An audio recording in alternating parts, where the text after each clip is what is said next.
આપણે અત્યારે જે પ્રાર્થના કરીએ ને એના પછી આપણે મૌન રહીએ કે ધ્યાનમાં જઈએ એ વખતે શું કરવું? આપણી અંદર જે દ્રશ્ય દેખાય ને, દ્રશ્ય જે પણ અને જેવા પણ, એનાથી સર્વથા મુક્ત એવો હું શુદ્ધ. દ્રશ્યનો હું દ્રષ્ટા છું. શું છું? અને દ્રશ્યના આધારે ઉત્પન્ન થતું વિચાર, અભિપ્રાય, એ જ્ઞેય છે, એનો હું જ્ઞાતા છું.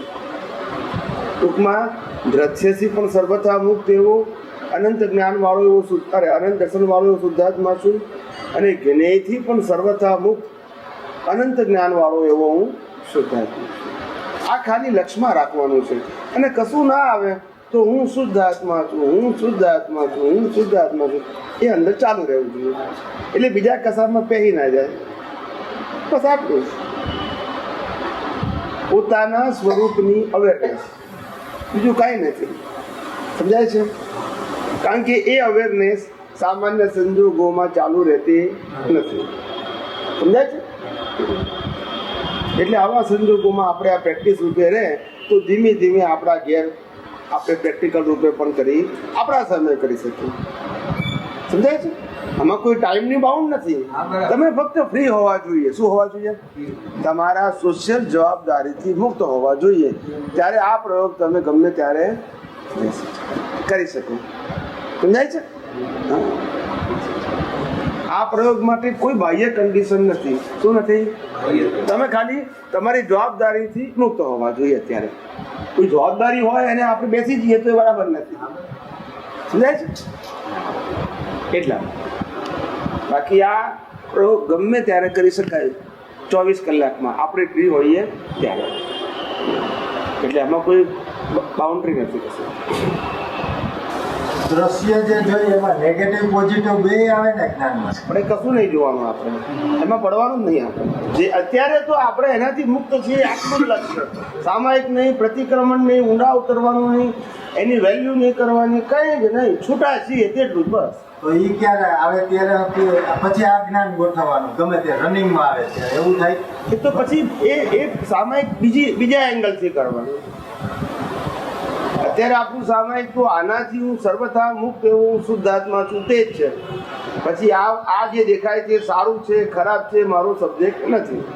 એટલું જ થયું અત્યારે. પછી જયારે આખા દિવસનો પ્રોગ્રામ જે હોય સાંજે સુતા પેલા અમુક કરેક્ટ કરવું હોય, જે પૂછવું હોય ત્યારનું એ થાય ને. બસ બસ એ રાતે સુતા પહેલા આપણે શરૂ કરાવવું છે. વાંધો નહીં. નમો હિતરાગાય, નમો અરિહંતાનમ, નમો સિદ્ધાનમ, નમો આયરિયાનમ, નમો વત્સાયાનમ, નમો લોએ સબ્બ સાહુનમ, ऐसो पंच नमुकारो सब पावपणासनो मंगलानंच सव्वेसे परमं हवै मंगलम.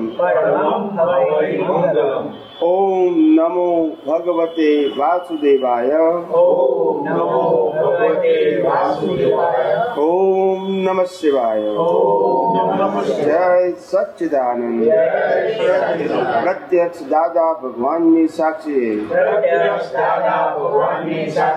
વર્તમાને મહાવિદ્ય ક્ષેત્રમાં વિચરતા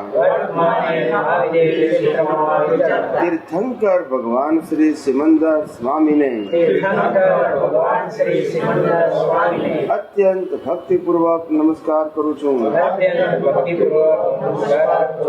વાત્સલ્ય મૂર્તિ શ્રી દાદા ભગવાનને અત્યંત ભક્તિપૂર્વક નમસ્કાર નમસ્કાર કરું છું 33 કોટી દેવી દેવતાઓને અત્યંત ભક્તિપૂર્વક નમસ્કાર કરું છું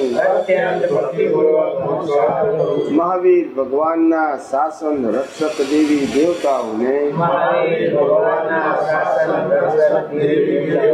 અત્યંત ભક્તિપૂર્વક નમસ્કાર કરું છું આ ક્ષેત્રના રક્ષક દેવી દેવતાઓને અત્યંત ભક્તિપૂર્વક નમસ્કાર કરું છું આખા બ્રહ્માંડના જીવ માત્રના રિયલ સ્વરૂપને અત્યંત ભક્તિપૂર્વક નમસ્કાર કરું છું જગતભરના સંત પુરુષોનું યોગ બળ જગતભરના સત્પુરુષોનું યોગ બળ અને પ્રગટ જ્ઞાની પુરુષ દાદા ભગવાનનું યોગ બળ સમસ્ત વિશ્વનું કલ્યાણ કરો કલ્યાણ કરો કલ્યાણ કરો અને કલ્યાણ કરવાનું નિમિત્ત બનવાની હમ સૌ મહાત્માઓને પરમ શક્તિ આપો શક્તિ આપો શક્તિ આપો જગતના સર્વ જીવો સુખ અને શાંતિને પામો જગતના સર્વ જીવો મોક્ષને પામો જગત કલ્યાણ હો જગત કલ્યાણ હો જગત કલ્યાણ હો હે શ્રી સિમંદર સ્વામી પ્રભુ હે શ્રી દાદા ભગવાન અમોને શુદ્ધ ઉપયોગ પૂર્વક પ્રકૃતિને એટલે કે દ્રશ્યોને અને જ્ઞેયોને જેમ છે તેમ જોવાની જાણવાની સમજવાની તથા તેનાથી સર્વથા ભિન્ન રહેવાની સામાયિક કરવાની પરમ શક્તિ આપો શક્તિ આપો શક્તિ આપો હું મન વચન કાયાથી તદ્દન જુદો એવો શુદ્ધાત્મા છું હું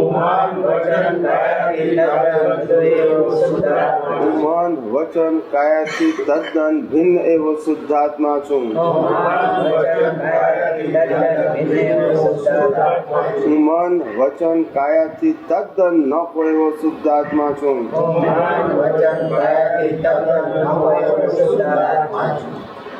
હું આઠે પ્રકારના કર્મોથી સર્વથા મુક્ત એવો શુદ્ધાત્મા છું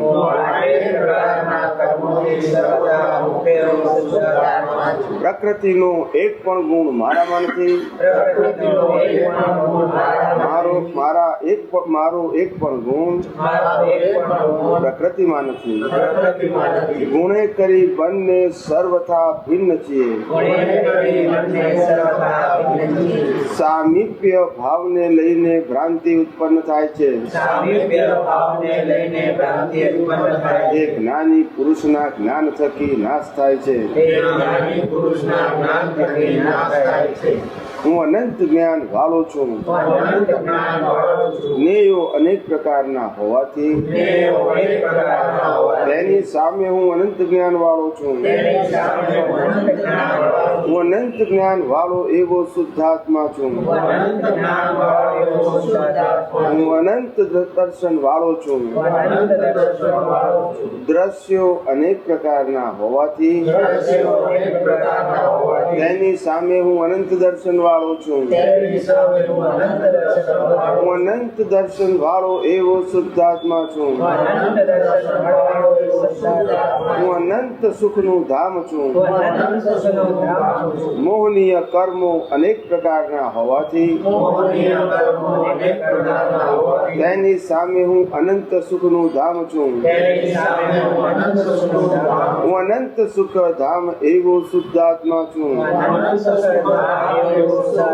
હું અનંત શક્તિ વાળો છું. મોક્ષે જતા વિઘ્નો અનેક પ્રકારના હોવાથી તેની સામે હું અનંત સુખનું ધામ છું. તેની સામે હું અનંત શક્તિ વાળો છું.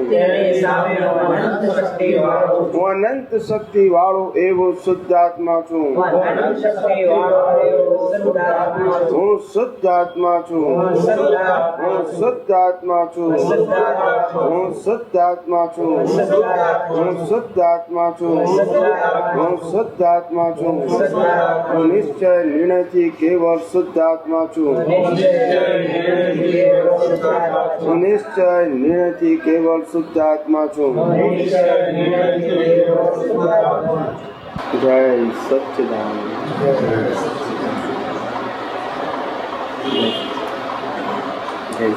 પ્રશ્ન લાવ્યો છું. પૂછવા તો પૂછો. સરસ. પ્રતીતિ અને લક્ષ્ય એ બેની વચ્ચે એક્ઝેક્ટ ફરક શું છે? પ્રતીતિ એટલે જે તમને નિશ્ચય કરાયો એ નિશ્ચયની સહજ જાગૃતિ, જેમાં તમારે એફર્ટ ના હોય. શું ના હોય? એફર્ટ ના હોય. વિશેષ જાગૃતિમાં એફર્ટ હોય. વિશેષ જાગૃતિનો મતલબ થાય કે તમને જે વસ્તુની પ્રતીતિ છે એ પ્રતીતિનું કે તમને લાભ લેવો હોય તો પછી લક્ષ જોઈએ. બરાબર. પેલું સામાન્ય ભાવે છે. કેવું છે?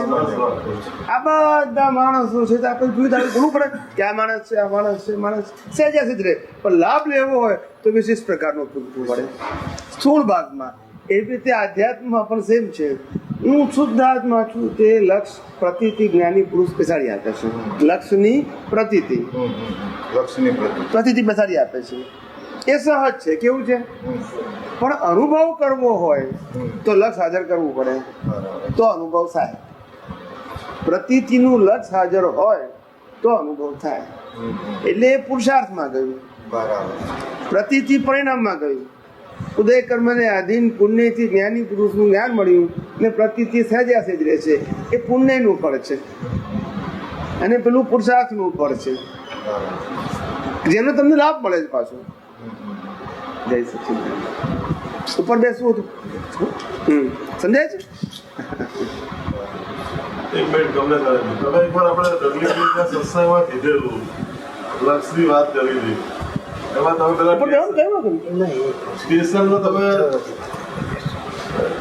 તમે દાખલા આપો છો પ્લેટફોર્મમાં કે ભાઈ આમ ગાડી આપણી સામે ધારો કે આપણા મિસિસ હોય એટલે આપણે અહીંયા ઉભા હોય અને સામે ધારો કે ગાડી આવતી હોય તો આપણા ધ્યાનમાં હોય એ પ્રતીતિ.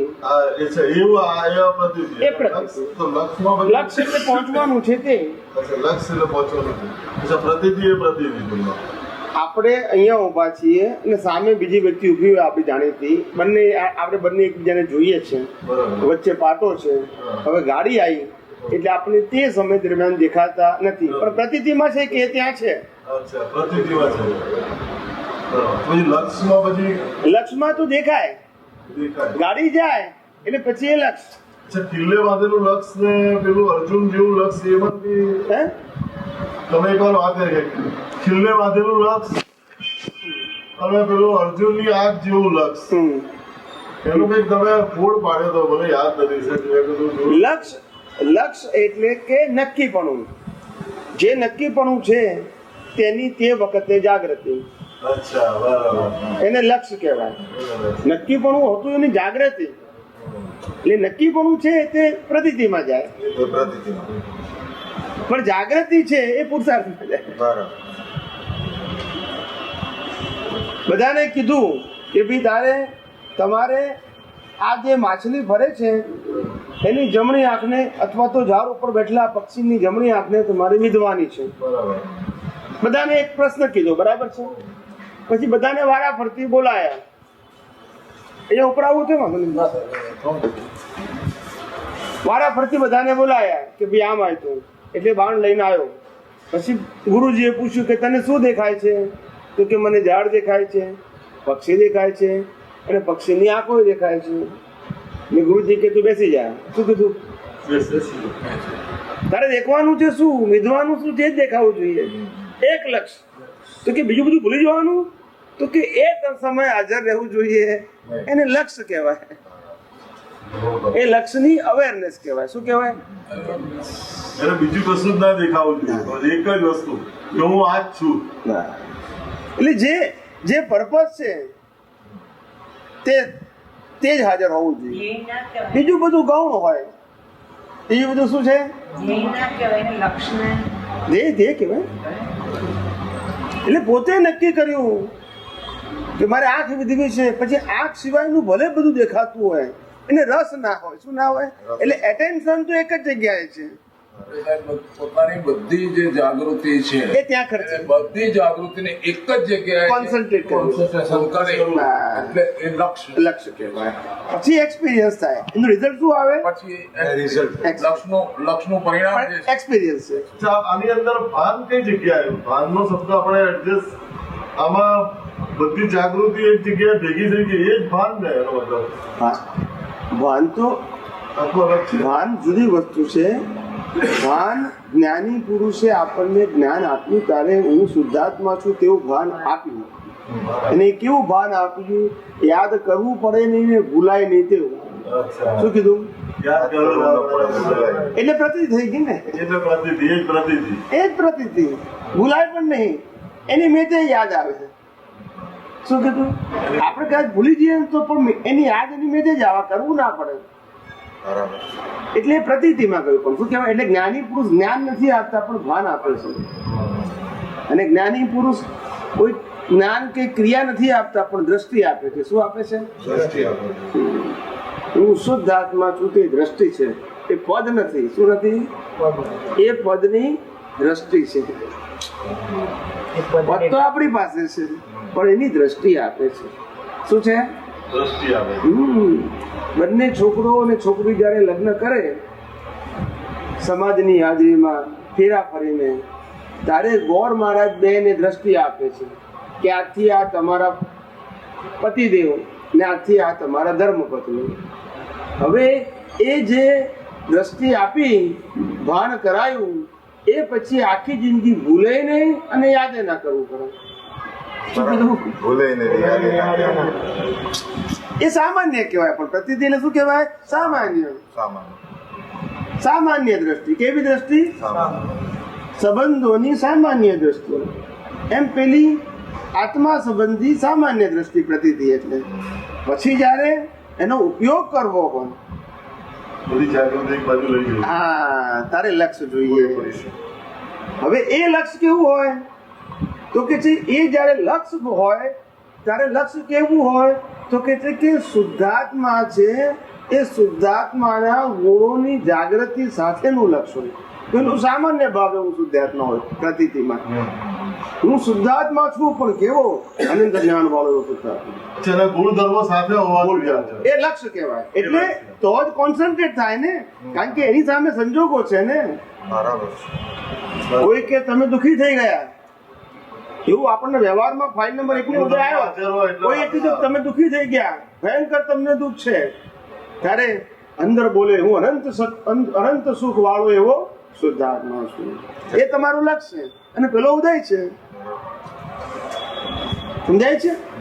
પેલું લક્ષ્ય છે કે હું અનંત સુખ વાળો છું, એ લક્ષ્ય. અને અહીંયા આગળ દુઃખ છે તે ઉદય છે. ઉદય એ પ્રકૃતિનો ગુણ છે અને અનંત સુખ એ મારું પોતાનો સ્વભાવ છે. એ ઉદય નથી. એટલે લક્ષ તમારું ઉદયમાં લક્ષ પાકું થાય. શું થાય?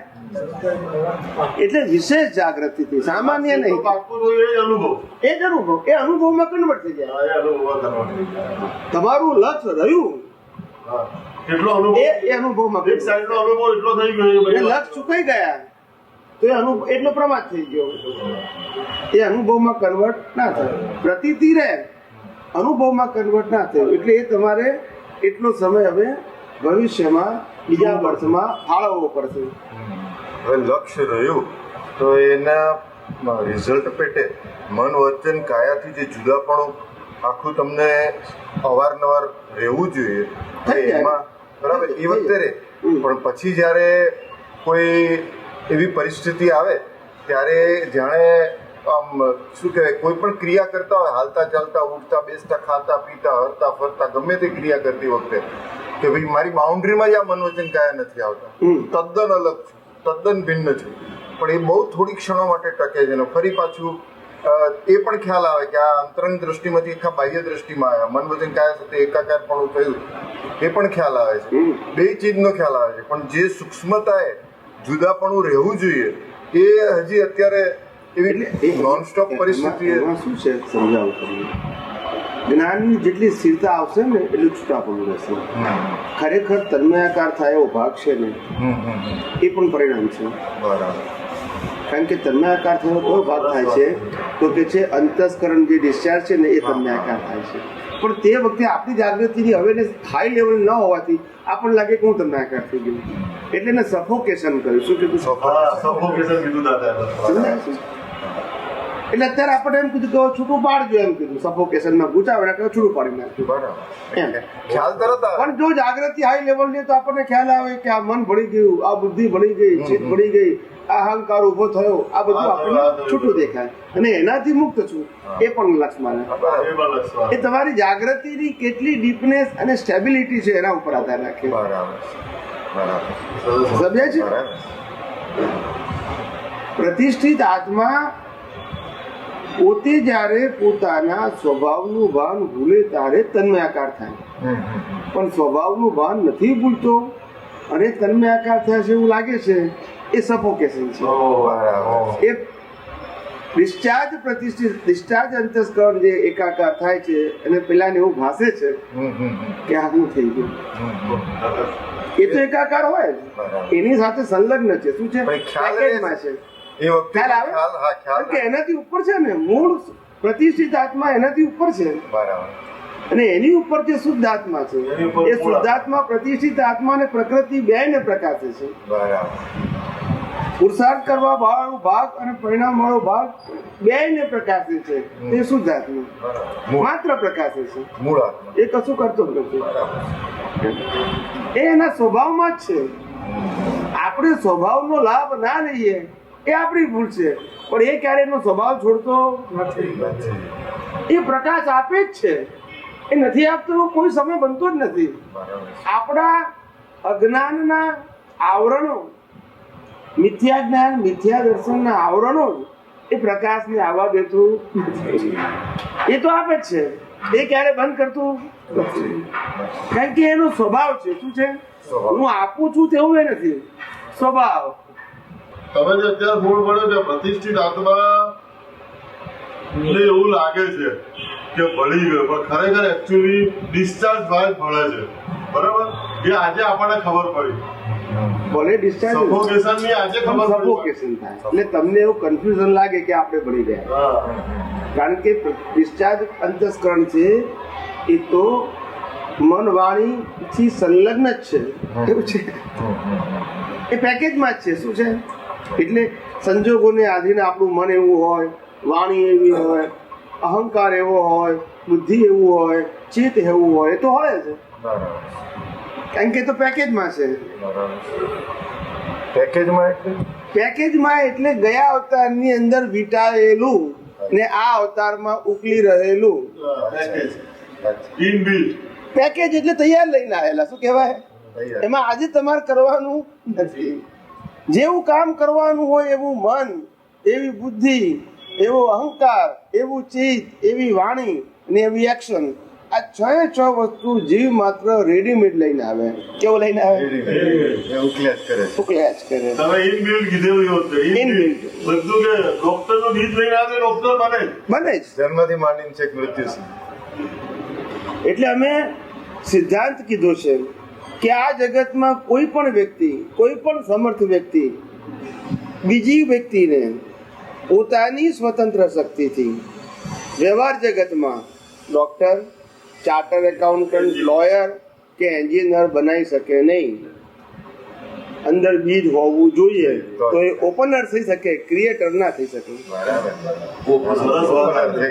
શું થઈ શકે? ક્રિએટર ના થઈ શકે. વ્યવસ્થા જ નથી. બીજ હોય તો એનું ઓપનર થઈ શકે પણ ક્રિએટર ના થાય. હું સારો ચાર્ટર્ડ એકાઉન્ટન્ટનો પ્રોફેસર હોઉં સીએનો, પણ તમારામાં બીજ ના હોય તો તમને સીએ ના બનાવી શકું. બીજ જ નથી તો ફળ ક્યાંથી આવે? પણ બીજ હોય તો ઓપનર થઈ શકું. અધ્યાત્મ જગતમાં એ જ સિદ્ધાંત કામ લાગે. બધી એ તો એ ડેવલપમેન્ટ હોય એટલું ફાયદો થાય ને, એટલું જ લાભ મળે ને. બરાબર. પેલી વાત એને પહોંચે નહીં. શું ના લાગે? પહોંચે નહીં. ના સમજવું છે નહીં પણ પહોંચે નહીં. એટલે જેમ કોઈ વ્યક્તિનું સ્ટાન્ડર્ડ 10મા ધોરણનું જ હોય, હવે ગ્રેજ્યુએટની વાત હોય તો એ લેવલની સાંભળે કરો, પણ એને લાગે કે જો આ વાત જરા મારા માટે બહુ હેવી છે, જરા સમજવામાં એવું લાગે. ખોટી ના લાગે પણ સમજવામાં જરા હાઈ લેવલની જેવું લાગે. આટલો ફેર પડે. સાંભળી શકે અને શબ્દોના અર્થમાં સમજે, એના મર્મને ના સમજી શકે. ડેવલપમેન્ટ બધું એ લેવલથી જ સમજે. શું કીધું? એટલે ગમે તેવા સમર્થ પુરુષો ગમે તેવી વાત કરે પણ સાંભળનારો એના લેવલથી જ સમજે. અને જે લેવલથી સમજે એ લેવલ જેટલું એને પરિણામ મળે, એનાથી આગળનું ના મળે. જેટલો એનો વિકાસ થયો એનાથી આગળનું ના મળે. એટલે આપણે ઘણા માણસો હોય તો આમ બહાર વ્યવહાર જીવનમાં શું કે ભાઈ આપણે તો આ સત્સંગ હોય કે આવા કંઈક પ્રસંગ હોય તે દરેકની જે સમજણ છે ને બહુ નાના રેડિયસ વાળી હોય. કોઈને એમ થાય શું થાય કે આપણે અહીંયા ઘડી આ વ્યવહારમાં ગયા, જમીન આવે ને બાકી જે થવું હોય થાય. પેલું કે આપણે જમવાનું તો બરાબર છે પણ મને થાય માનથી બોલાવ્યું ને એટલે આપણને ગમ્યું. પેલું કે નહીં, આપણને માનથી બોલાવે કે ના બોલાવે, જમવાનું સારું હોય કે ના હોય, પણ વરરાજા બધા અને વહુ રાણી બંને આ ફર્સ્ટ ક્લાસ તૈયાર થઈ ગયા, આપણે જોઈને ખુશ થઈ ગયા બસ. પ્રસંગ તો દરેકનું લેવલ શું છે? પ્રસંગ તો એક જ છે. સમજાય છે? અને કેટલાકનું એવું હોય કે મેં આ ભવ્ય પ્રસંગ ઉજવ્યો એનો મને આનંદ છે, મેં બધાને સારી રીતે જમાડ્યા એનો આનંદ છે, મેં બધાને સારી રીતે રિસીવ કર્યા એનો. એટલે આ સાઈડ પણ હોઈ શકે પણ પેકેજમાં હોય. કેવું હોય? બધાના પેકેજ કેવા હોય? અલગ અલગ. હવે પ્રતીતિમાંથી અનુભવ સુધી પહોંચવા માટે મહાત્માનું જીવનચર્યા કેવી હોવી જોઈએ અને એની જાગૃતિ વધારવા એને કેવા પ્રયત્નો? સામાયિક એ બેસ્ટ રસ્તો છે, નંબર 1. અને નંબર 2, સામાયિક સિવાય રોજિંદા વ્યવહારમાં જ્યારે વચ્ચે સમય મળે ત્યારે પાછી એ જે સંજોગો પસાર થઈ ગયા હોય એને જાગૃતિ એક રેન્જોઈ લેવાનું. ટીવીની જેમ ઊંડા નહીં ઉતરવાનું, ખાલી પસાર કરી લે. એનાલિસિસ કાલે જે પસાર કરવાના ખાલી કે ભાઈ આ 1 કલાક તો 1 કલાક હું બેંકમાં જઈને પાછો આવ્યો. હવે મારે જોવું છું કે અહીંથી ઘેરથી નીકળ્યો, અહીંયા આગળ રસ્તા ઉપરથી ગયો, પછી બેંકમાં ગયો, આ સાહેબ સાથે કામ કર્યું, ઘેર પાછો આવ્યો. આમાં આ આખી પ્રક્રિયા જે થઈ તે મનોવચન કાયાની થઈ અને મનોવચન કાયા વ્યવસ્થિતને આધીન છે તેની થઈ અને તેનાથી સર્વતા મુક્ત એવો હું સુધાર. એટલે આ આખું પેકેજ તમે જાણી લીધું બસ. જ્યાં ચૂકાઈ ગયું હોય ત્યાં. એટલે પાછી તમારી અવેરનેસ એની આવી ગઈ. સમજાય છે? જ્યારે 5 મિનિટ 10 મિનિટમાં તો આખી આ પ્રક્રિયાને શું કહેવાય ફાસ્ટ મોશનમાં જોઈ લેવાની. પૃથ્થકરણ કર્યા વગર પૃથ્થકરણ નહીં કરવાનું. એ સબ્જેક્ટ જો પેલું છૂટું પડો. પૃથ્થકરણ એટલે પછી પ્રકૃતિને વિગતવાર જાણવી. ખ્યાલ આવી ગયો? એ કેવી વિગતવાર જાણવાની આવે ને તારે ખાલી એક એક્ઝામ્પલ રૂપે જાણવી. આ બધી નિકાલી પ્રકૃતિઓને જો નહીં કરવાનું. આપણે પ્રકૃતિમાં એક્સપર્ટ થવું નથી. છૂટવા માટેના હેતુથી એના મૂળ સુધી એક એક્ઝામ્પલ લઈને જવાનું. એક એક્ઝામ્પલ ઉદાહરણ તરીકે, દાખલા તરીકે આપની લોભની પ્રકૃતિ હોય, બરાબર છે? હવે લોભની પ્રકૃતિ છે એને મારે જાણવી છે. તો કોઈ આપણને વ્યવહારનો પ્રસંગ આવ્યો, એ વ્યવહારના પ્રસંગમાં આપણે ઘરમાં 5-7 જણા હોય, પછી આપણે કે ભાઈ હવે આપણો પર્યુષણનો તહેવાર આવ્યો છે, હવે આપણે અહીંયા આગળ જીવદયામાં પૈસા લખવા છે. તો આપણા એક ઘરની વ્યક્તિ કે ભાઈ 100 રૂપિયા લખાવો, બીજી વ્યક્તિ કે 200 રૂપિયા લખાવો, આપણે કે 500 રૂપિયા લખાવો, આપણા ફાધર હોય તો કે 1000 રૂપિયા લખાવો. બધા અલગ અલગ કે તો આપણને ખ્યાલ આવવો જોઈએ કે આપણે 500 રૂપિયા કેમ કીધા, તો કે આ આપણી લિમિટ છે એવું આપણે માન્યું છે. બરાબર છે. પછી આ લોભની પ્રકૃતિ છે, એમાં આપણે બીજું જોઈએ કે આ લોભની પ્રકૃતિમાં આપણે 500 નક્કી કરીને પાછળનું કારણ શું હતું કે આપણે આમાંથી વધારે આપવા જેવા નથી. આ બધી વિચારધારાઓ કેમ કરીને પૈસાને આપણે આપણી પાસે રાખીએ એ જ વૃત્તિ છે. ખરાબ દેખાય નહીં અને પૈસા પણ વધારે ખર્ચવા નથી, એ જ એ વૃત્તિ છે. એટલે જ્ઞાનીઓ શું કહે છે કે કીડીઓ ગમે એટલી મહેનત કરે, ખાંડ ઢગલો પડી ગયો હોય ને તે એક ખાંડ છે ને કીડી, એના માટે તો ગુણી કહેવાય. શું કહેવાય? એક ખાંડનો ટુકડો છે ને નાનો, એ ખાંડનો એ એના માટે ગુણી કહેવાય એના શરીર પ્રમાણે. એટલે આખી ગુણી ખેંચીને દરમાં લઈ જાય, ખેંચીને દરમાં લઈ જાય. એ 25-50 કીડીઓ છે ને મહેનત કરે. શું કરે? અને ઉંદરડો આવે ને સાફ કરી નાખે. 50 જણની મહેનત. એમ કુદરત એ જ્ઞાની કહે છે કે ભાઈ આ જે વૃત્તિ છે એ વૃત્તિ તમે દેખાવી જોઈએ કે આ લોભની વૃત્તિ છે એ જ મને સંસારમાં રાખે છે. કરકસર કરવાનું કોઈ ના કહેતું નથી, પણ આપણી વૃત્તિમાં હોવું શું હોય, કદાચ એકવાર પૈસા ના પણ હોય તો ભાવના એવી છે કે ભગવાન આ શુભ કામ છે, એ શુભ કામમાં જેટલા પણ પૈસા આપી શકાય હોય એટલે આપવા જોઈએ, એવી મારી ભાવના છે. આજે તો ભલે નથી મારી પાસે, પણ જો હોય તો વધારે આપવા જોઈએ. ખ્યાલ આવી ગયો? એટલે આપણે આપણી લોભની વૃત્તિને સેન્ટ્રલાઇઝ નહીં કરવાની, એટલે જાણવાનું ટૂંકમાં આ બધી વૃત્તિઓને કારણે આપણામાં લોભ છે. દાદાએ લોભ કાઢવાનો બહુ સરસ રસ્તો બતાવ્યો હતો કે મોટું દાન ના કરી શકે તો કંઈ વાંધો નહીં, પણ તારે રોજે 10 રૂપિયાના 10 સિક્કા લઈ જવાના અને 10 જણને આપવાના. શું કીધું? એટલે 10 જણને આપીશ ને એટલે તારો લોભ વપરાશે ત્યાં. શું છે? 100 રૂપિયા આપી દે તો ના વપરાય. સમજાય છે? રૂપિયો ખિસ્સામાંથી કાઢવાનો ને આપવાનું એટલે લોભ કપાય. એનો શું થાય? ઘસાય. એક વાર 100 રૂપિયા આપી ના ઘસાય. 10 વખત ભરાય. હવે સમજી ગયા. પછી બીજું કીધેલું કે 100 રૂપિયાનો નાસ્તો લઈ આવવાનો, મમરા સેવ જેવું, અને એક વાટકી લઈ લેવાની. બસ જેટલા બેઠા હોય ભિખારીને એક વાટકી આપવાની. બસ એ લોભ કપાય તમારો. શું છે? લોભી હોય ને એને કંઈ પણ જાય ને એના ગમે. જે વસ્તુનું વ્યવહાર પૈસાના માધ્યમથી હોય એવી કંઈ પણ વસ્તુ જાય ને એટલે ના ગમે એને. એટલે કે આપે ને એટલે લોભ ઘસાય એનો. શું થાય? હે? એ 10 રૂપિયાના 10 ભાગ પડે આપણે. એટલે પેલા મમરાના એ 100 રૂપિયાના મમરા લઈને દાખલા કે 50 ભિખારી બેઠા હોય એ એમાંથી આપણે 50 વાટકી કાઢી, એટલે લોભની વેચણી કરી કહેવાય. લોભની નહીં, આપણી વૃત્તિ ઘસાય છે. શું છે? આપણી લોભની વૃત્તિ છે ને ઘસાય. ઘસાય એટલે વૃત્તિ ક્ષીણ થતી જાય. સમજાય છે? નથી ખ્યાલ આપણને. જેમ માણસને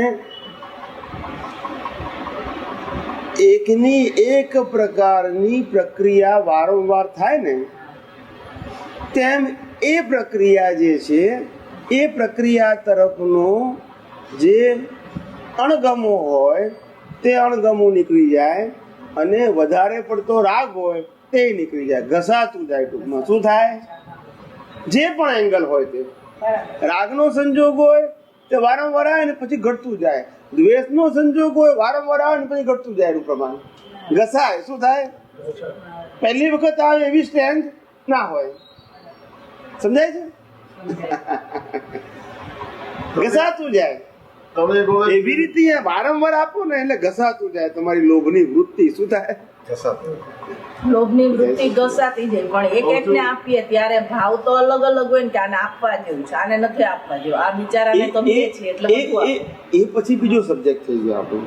એ પાછું કેલ્ક્યુલેશનમાં ગયું. શેમાં ગયું? કેલ્ક્યુલેશન કર્યું. અહીંયા આવતા આવતા ના અહીંયા બેવું બીજો. કમલા સારંગજી, આપણે તમે જે વાત કરી હમણાં પ્રકૃતિને આવી રીતે જોઈ લેવાની કલાક પછી કે બરાબર. હવે તમે ધારો કે પ્રકૃતિને જોવા બેસતા હોય સાંજે, સવારે ધારો કે આખો દિવસ તમે બધી તમારી એક્ટિવિટીઝમાં છો બરાબર. તમે એક વખત કીધું હતું કે તમારે છે ને બાધે ભાવે ધારો કે પ્રકૃતિને એકવાર સામાન્ય રીતે જોઈ લીધી સવારથી આખા દિવસની દરેક ક્રિયા આવે તો કે આ જ જોયું કહેવાય આ જ જોયું કહેવાય બરાબર ડિટેલિંગ નહીં, ડિટેલિંગ નહીં આ જ જોયું કહેવાય સામાન્ય ભાવે, સામાન્ય સામાન્ય વિશેષ ભાવે નહીં જોવું, એટલે પહેલા જુદા પડવા માટેની આ એ સામાન્ય ભાવે, એને દર્શન કહેવાય. બરાબર. શું કહેવાય? તો ભાઈ આપણે આ સામાન્ય ભાવે જોઈએ તો આ જે માન્યતાના અભિપ્રાય તો આપણને માન્યતાના અભિપ્રાય આપણે શું જોવા હોય તો એ સામાન્ય ભાવે જોઈએ તો આપણને એ વખતે જોવાનું નથી ને, પણ સામાન્ય એમાં જવાનું નથી ને ઊંડા. એ તો સેપરેટ સામાયિક કરવાનું. અત્યારે તો સામાન્ય ભાવ એટલે છૂટા પડવાનું. હું શુદ્ધ આત્મા છું, આ જે ઉકલી રહ્યું છે એની સામે હું કોણ છું તો કે હું શુદ્ધ આત્મા છું, જાણનાર. બહુ આ તો ઊંચી પણ સામાન્ય છૂટું પડી જાય. શું થાય? અને માન્યતા પેલું તો જ્યારે આપણી અનુકૂળતા છે ત્યારે કોઈ પણ એક સબ્જેક્ટ લઈ અને એ સબ્જેક્ટનું એક્ઝામ્પલ લઈ અને એના રૂટ સુધી જવું. એના મૂળ સુધી જો. બધા એક્ઝામ્પલ નહીં લેવાના, આખી લાઈફના બધા લોભના પ્રસંગો જોવાની જરૂર નથી. એક જ પ્રસંગ જોયું અને એના રૂટ સુધી જવાનું કે આપણી અંદર આ લોભ વૃત્તિ જીવતી છે એનું કારણ શું છે. બીજાનામાં છે એ નહીં, આપણામાં કારણ શું છે.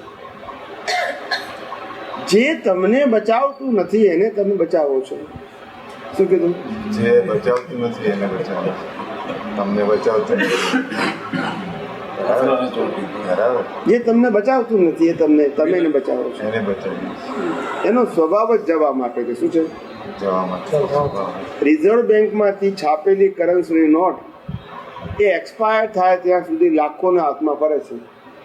જેના હાથમાં આવે માલિકી કરે છે પણ છતાં એની પાસે રહેતી બોલતા નથી બધા. માલિકી કરે છે બધા પણ રહેતી નથી. 1000 રૂપિયાની નોટ આવી એટલે મારી જ છે. ભલે કાલે વપરી જાય, કલાક વપરી જાય, પણ સિક્કો કે મારી જ છે. ત્યારે આ વ્યવહાર ચલાવવાનું સાધન છે. લક્ષ્મી શું છે? માલિકી કરવાની.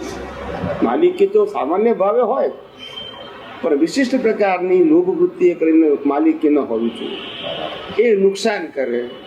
શું કરે? સામાન્ય ભાવે આપણી વસ્તુ છે તો આપણે કહીએ એનો વાંધો નહીં. માલિકી ભાવ એટલે આપણો એને કહે ને સિક્કો એવો ના હોવો જોઈએ કે હું કાયમનો માલિક છું. છે ત્યાં સુધી માલિક.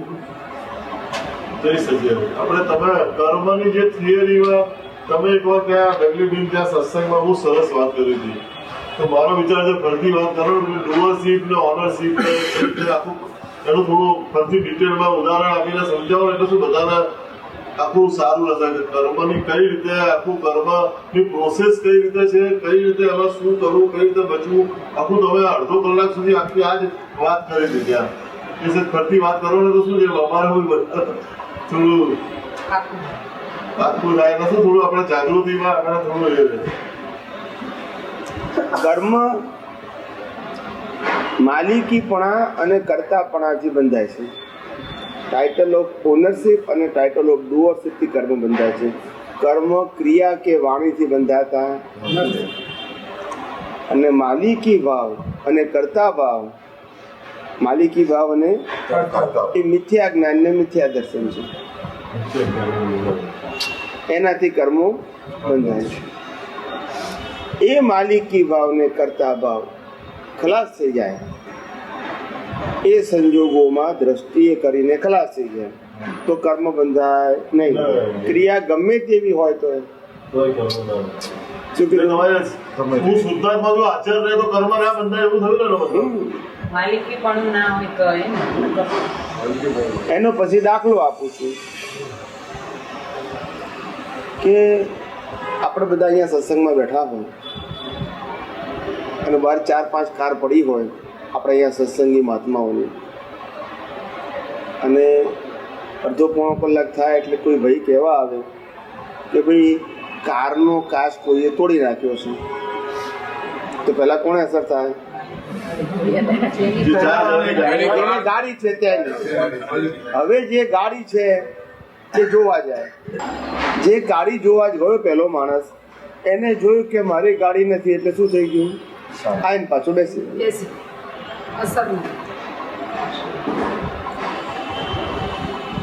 બીજો જોવા ગયો એને પણ જોયું મારી ગાડી નથી બેસી ગયો.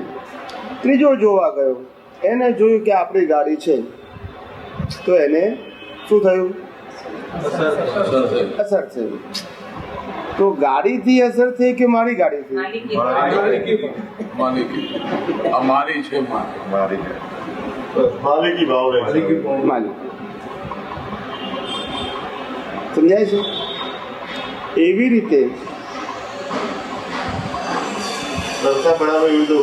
મહાભારતની અંદર કૃષ્ણ ભગવાન પાસેથી દિવ્ય ચક્ષુ એટલે સહાયક શક્તિ પ્રાપ્ત કર્યા પછી અર્જુને મહાભારતમાં એમની જ આજ્ઞાથી યુદ્ધ કર્યું. હજારો લાખો જીવોની હિંસા કરવાના અર્જુન નિમિત્ત બન્યા અને એ જ અવતારે મોક્ષે ગયા. એનું કારણ શું? કરતા ભાવની. હું કરું એ જ કરતા ભાવ ને માલિકી ભાવ ના હોય તો તમને કર્મના કોઈ બદલાવાની શક્યતા નહીં. રામ પણ પોતે પોતાના ધર્મપત્નીને છોડાવવા માટે યુદ્ધ કર્યું રાવણ સાથે. એમને પણ સહાયક શક્તિ માતાના ગર્ભમાંથી જ. શું કીધું? બંને એ જ અવતારે મોક્ષે ગયા. એ જ અવતારે મોક્ષે ગયા. શું કીધું? એવી રીતે 3 તીર્થંકરો શાંતિનાથ, કુંથુનાથ ને અરનાથ એ ત્રણેય ચક્રવર્તી તરીકે જન્મ્યા. 6 ખંડોને જીત્યા, અનેક યુદ્ધ કર્યા.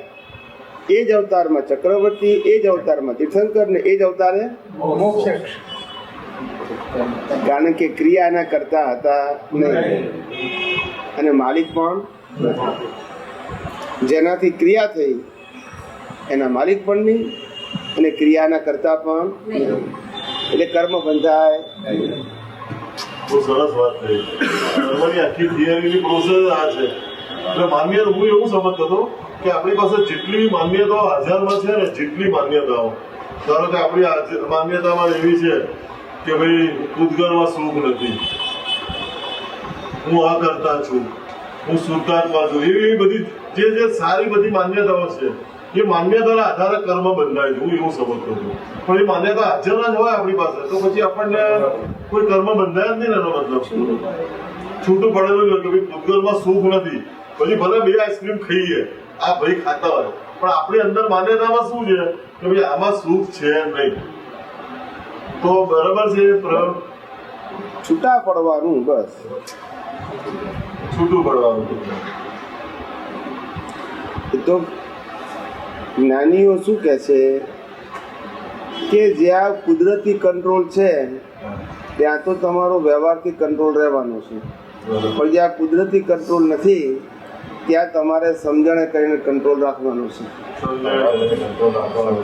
જ્યારે બધાને એવું કહેવામાં આવે કે 1 ડીશ આઈસ્ક્રીમ આપવાનો આવશે ત્યારે તમારે વિચારવાનું નથી કે મારે 1 ખાવી છે કે 2 ખાવી છે. પણ જ્યારે એમ કે જેને જેટલી ખાવી હોય એટલી ખાજો, ત્યાં વિચારવાનું કે હવે આપણે કેટલી જરૂરિયાત છે, કેટલી પચી શકે એમ છે, કેટલી આપણા માટે હેલ્પફુલ છે. સમજાય છે? એની અસર આવે ને. પ્રકૃતિ છે કે એમાં કોઈનું ચાલે નહીં. એટલે ત્યાં સમજણના સંયમની જરૂર છે. શું છે? સંયમની જરૂર છે. જ્યાં છૂટું મૂકે છે ત્યાં સંયમની જરૂર. જ્યાં કંટ્રોલ છે ને ત્યાં તો ઓટોમેટિક રહે છે. આપણને ઘેરથી એમ કે નહીં તમારે હવે પરીક્ષા આવે છે એટલે પિક્ચર જોવા નહીં જવાનું 2 મહિના, તો ત્યાં તો પછી મન બંધ થઈ જાય કે જવાનું નથી. પછી 10 મહિના કંટ્રોલ નથી ને ત્યાં પછી પોલ વાગે. શું થાય? હવે જાઓ ને, હવે તો ક્યાં સવાલ છે કે છે. એટલે ત્યાં જાગવાનું છે આપણે, ત્યાં ઘણી વાર તો 2 મહિનાનો જે કંટ્રોલ શબ્દ આવી જાય, દાખલો આપ્યો એટલે હું પણ એ રીતે વાત, કંટ્રોલ શબ્દ જે આવી જાય ત્યાં આપણું મન તૈયાર ના આણે કેમ મને કંટ્રોલ કર્યો એ વખતે વધારે ઉછાળામાં.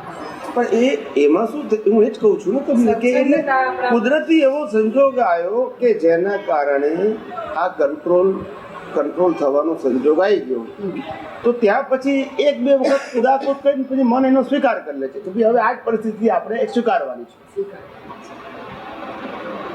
સમજાયું? આપણે ઘરમાં રહેતા હોઈએ અને ઘરમાં એવો નીતિ નિયમ હોય કે ગમે તે ખાવું પીવું હોય તો બધું ખાઓ ઘરમાં બનાવીને અથવા તો સારી વસ્તુ ઘરમાં લાવીને, તો હોટલમાં જવાનું નહીં. હવે જેની વૃત્તિ હોટલમાં જવા અને બૂમ કરતી હોય એની એક વખત, બે વખત, 3 વખત મુશ્કેલી તો કરે જ, પણ ધીમે ધીમે એ પરિસ્થિતિને સ્વીકાર કરી લે. શું કરે કે ભાઈ આ આપણા ઘરની એક ટ્રેડિશન છે, જે ખાવું એ ખાવાનું, પણ ગેર લાવીને ખાવાનું. સાહેબ એ તો એવું ના થાય, સમજીને સ્વીકાર્યું ના હોય તો એ તો પાછું ઉછળવાનું જ છે. જ્યારે એને એવા સંજોગો મળી જાય કે ભાઈ એના ઘરના કે ભાઈ આ વસ્તુ જે છે એ આપણા ઘરના સંસ્કારો છે. હવે એની બિલીફમાં એવું છે કે મારે હોટલમાં તો જવું જ છે, તો જ્યારે એને આ સંજોગો નહીં હોય ત્યારે એને એ જે એના સમજમાં નથી તો ત્યાં જતો જ રહેશે ને. એટલે એમાં શું થાય, ઉછાળા મારે બે વસ્તુ થાય. સામાન્ય રીતે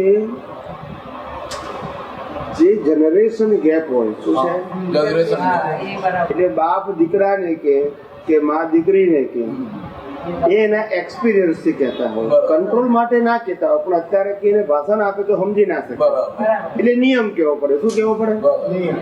એને નિયમ સમજાવવા જાય તો પેલો સમજી ના શકે, એટલે નિયમ કેવું.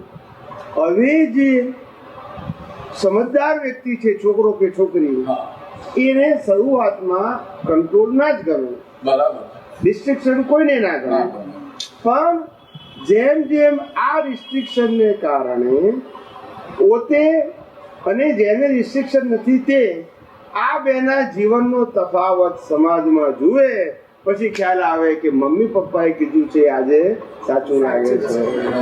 એ વખતે તો મને ગમ્યું નતું, હવે સમજાયું કે જો મારો આ કંટ્રોલ છે કે રાતે 9:30 થાય એટલે મોડું ઘેર આવી જવાનું, એનો ફાયદો, અને નથી જેને કંટ્રોલ એનું નુકસાન, એ મેં જયારે અનુભવ્યું બીજી બહેનપણીઓ કે ભાઈબંધો આગળ, ત્યારે ખ્યાલ આવે કે હવે આ બરાબર છે.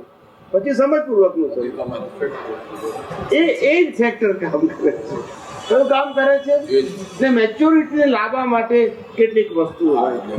મેચ્યોરિટી કેવી છે કે કોઈ પણ ફિલ્ડના એક્સપિરિયન્સથી આવે,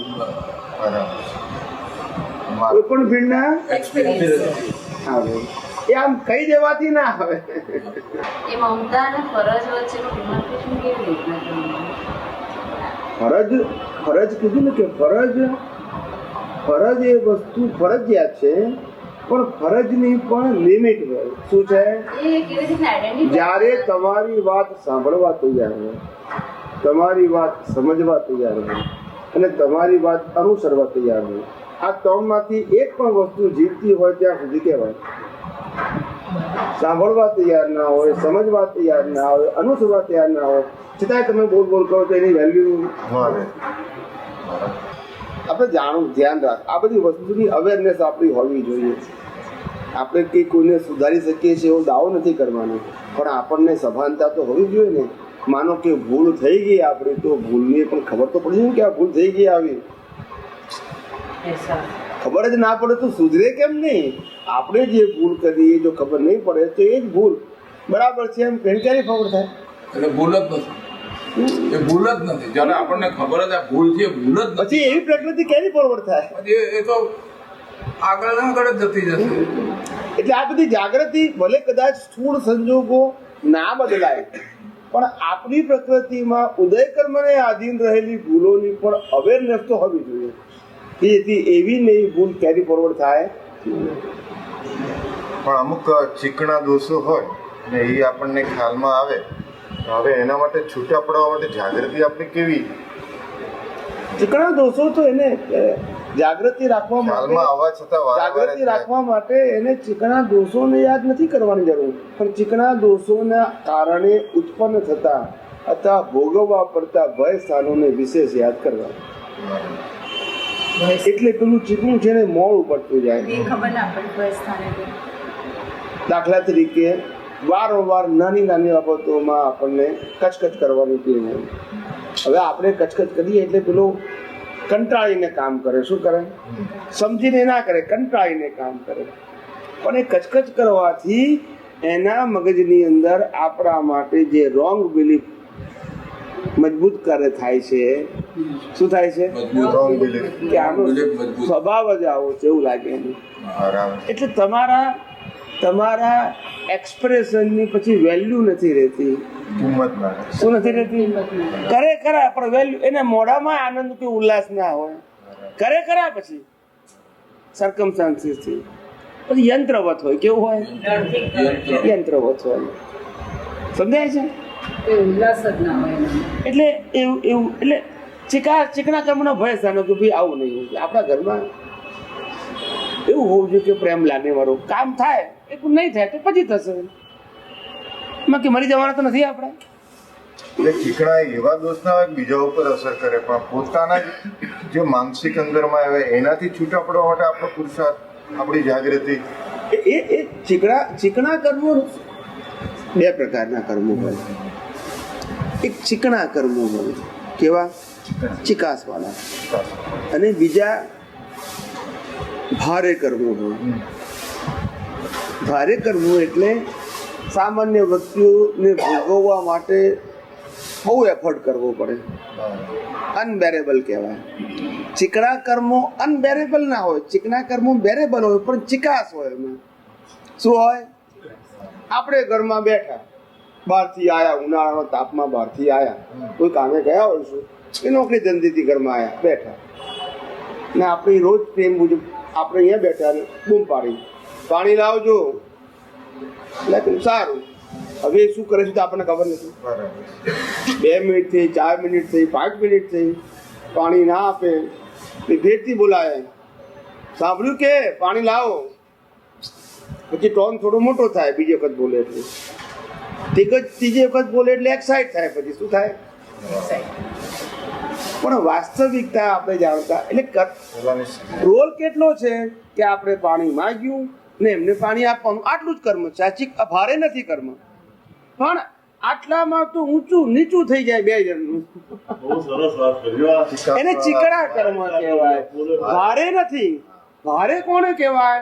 કે ભાઈ મારી કેપેસિટી, મારી ટોટલી એસેટ્સ કો, મકાન સિવાયની એસેટ્સ કો તો મારી 10 થી 15 લાખ રૂપિયાની હોય. દાખલા તરીકે બેંક એફડી કહો કે બીજું ઇન્વેસ્ટમેન્ટ કહો કે જે કહો 10 થી 15 લાખ રૂપિયા હોય. હવે એવા માણસને 5 લાખનું નુકસાન થાય તો એ ભારે કર્મ કહેવાય. અનબેરેબલ. કેવું કહેવાય? એની કેપેસિટી પ્રમાણે અનબેરેબલ કહેવાય ને. ખ્યાલ આવી ગયું? એટલે એ થોડો ડિસ્ટર્બ થઈ જાય. શું થઈ જાય? એ ચીકણું નથી. કેવું છે? ચીકણા કર્મો નાના જ હોય પણ એની અંદર તમારે ઉપયોગ, શક્તિ, સમય બધું બહુ વાપરવું પડે. એટલે ચીકણા કીધા એને. સમજાય છે? આપણે આમ ઘરમાં રવિવારનો દિવસ નક્કી કર્યું કે આજે બસ કોઈ વ્યવહાર કરવો નથી, કોઈ બહાર જવું નથી, એ ઘરમાં શાંતિથી છાપું આપું વાંચીએ, ટીવી જોઈએ, ખાઈએ પીને આરામ કરવો છે. બરાબર છે? આવું આપણે માનસિક નક્કી કર્યું. કેવું? સન્ડે નો દિવસ છે, બીજી કોઈ બહાર જવાની ફાઇલ કોઈ છે નહીં. આપણે સમજીને જઈએ પિક્ચર, નાટક જેવા કે હોટલમાં કે ગાર્ડનમાં, જુદી વસ્તુ છે. પણ એવો કોઈ કમ્પલસરી સબ્જેક્ટ નથી. એટલે આપણે રિલેક્સ મૂડમાં છે. કયા મૂડમાં છે?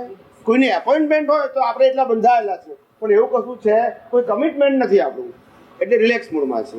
રિલેક્સ મૂડમાં હોઈએ ને સવારના પોરમાં ઉઠી આંખો બાખું કરી ફ્રેશ થઈને ઘરમાં બેઠા છે આંગણામાં અને શાંતિ છાપું નાખી ગયો છે. છાપું હળવે જોઈએ છે, કેમ હવે કોઈ પ્રેશર નથી. શું નથી? અને અડધો પોણો કલાક થાય અને આપણી વાઈફ ચા લઈને આવે. શું લઈને આવે? આજે રવિવાર છે, આપણે શાંતિથી એમને ચા પીધો કે ઉતાવળ છે ને આપણે બેસીને શાંતિ ચા પીએ. એ ચા લઈને ત્યાં આગળ આવે ને એ બેસે. હવે આપણે જેવી ચા પીધી એમાં ખાણ જ નહીં. શું થાય? શું બોલો? આખો મૂળ કેવો થઈ જાય? હવે કર્મ ભારે નથી, ચીકણું. કેવું છે? આપણને એમ થાય કે આખો આ મૂળ ઉડી ગયો મારો આખો. આપણે કરીએ છીએ કારણ કે બિલીફ છે ને. પણ બિલીફ ના આધારે આપણે એને ચીકણું કરીએ છીએ. એટલે કહું છું ને કે ચીકણા કર્મો હંમેશા નાના બેરેબલ જ હોય. મેં પહેલા શું વાક્ય આપ્યું? અનબેરેબલ ના હોય.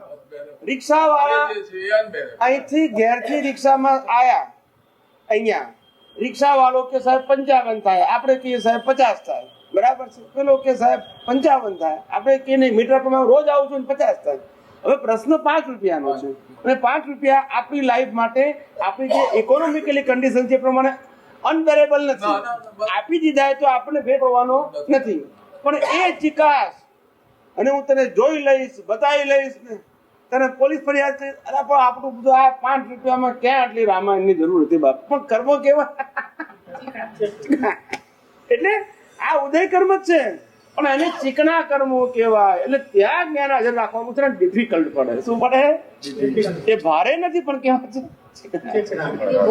વાત કશી ના હોય. શું ના હોય? એમાં જ્ઞાન હાજર રાખવું જરા થોડું આપણને ડિફિકલ્ટ પડે છે. શું થાય છે? અને પાછા એ કર્મો આપણા જીવનની અંદર નજીકની વ્યક્તિઓમાં મેક્સિમમ હોય. ના, તાંતો તો જુદી વસ્તુ છે, તાંતો જુદી વસ્તુ છે.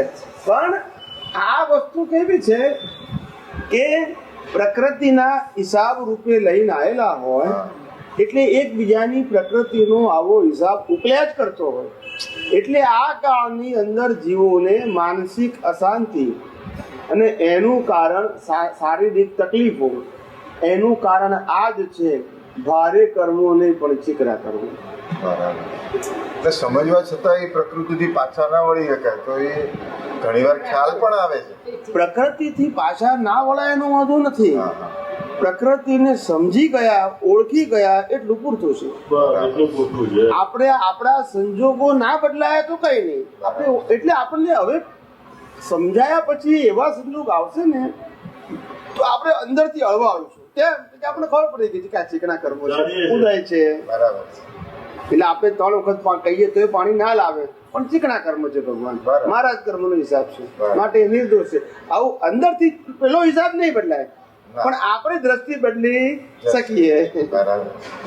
ભારે કર્મમાં જે આપણે કીધું કેપેસિટી વાર, હવે એ આપણને કેવી રીતે નક્કી કરવું? જ્યાં જન્મ મરણનો સવાલ હોય, જ્યાં ઇજ્જત આબરૂનો સવાલ હોય, જ્યાં આર્થિક કેપેસિટીનો સવાલ હોય, જ્યાં બિઝનેસની અંદર આપણે જે કરતા હોય અને એમાં આપણે જે ઇન્વેસ્ટમેન્ટ કર્યું હોય એમાં 4 પાર્ટીઓ બેસી ગઈ હોય અને બીજી 2 પાર્ટીઓ વીક પડી ગયો. વીકનો મતલબ ટાઈમ પર પૈસા ના મળે તે, અને સામે પેલી પાર્ટી આપણી પાસે પૈસા માગ કરતી હોય, જેની પાસેથી આપણે માન લીધો હોય છે અને એની એક લિમિટ હોય. આપણને 60 દિવસનું પેમેન્ટ કીધું હોય અને ઓલરેડી 120 દિવસ થઈ ગયા હોય. આ એક સબ્જેક્ટ છે કે એના તરફથી લેવાના છે, અને પેલો બીજો સબ્જેક્ટ છે કે એના પાસેથી લેવાના છે. એ સબ્જેક્ટ બંને કેવા છે? સામસામી નથી. આપણા માટે આવે તો જ આપી એ કન્ડિશન છે, પણ પેલાને તો શું મેં તમને આપે તો મને આપવાના છે. પેલા આવે કે નહીં એ મારો સબ્જેક્ટ નથી, સિવાય કે તમે પાર્ટીઓ બદલી નાખો તો. બરાબર છે? એવું કરે કે હાલ પેલો નહીં આપે તો મને નહીં આપું તો એવું કે કોઈ પણ કે એટલે એનો સબ્જેક્ટ જ જોયું કે મેં તમને પૈસા આપ્યા છે, 60 દિવસની કન્ડિશનથી માલ આપ્યો છે.